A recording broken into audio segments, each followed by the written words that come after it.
À la fin d'approximativement 40 semaines de grossesse, une femme va commencer le travail. Le travail signifie la délivrance imminente du bébé. Afin de soulager la gêne de l'accouchement, de nombreuses femmes vont choisir de subir une intervention appelée péridurale pour endormir la partie inférieure du corps.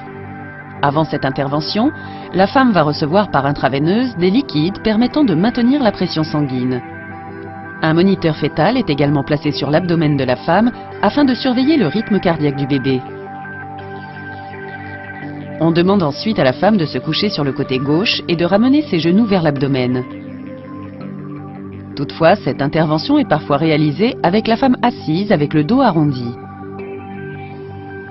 Une fois que la femme est en position, le médecin localise la partie appropriée de sa moelle épinière, nettoie la zone et injecte une petite quantité d'anesthésiant local pour endormir la peau au niveau du site d'injection.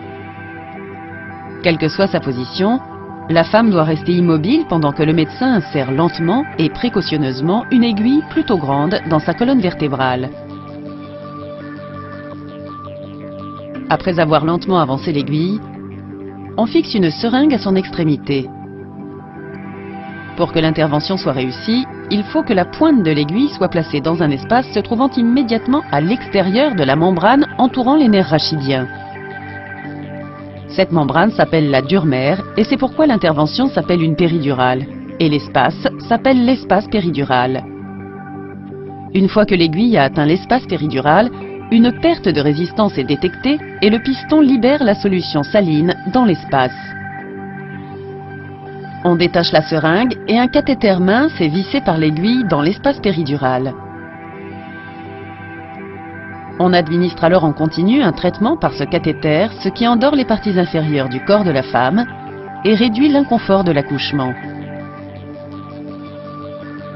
Il existe plusieurs complications potentielles associées à cette intervention dont il faut parler avec le médecin avant l'acte.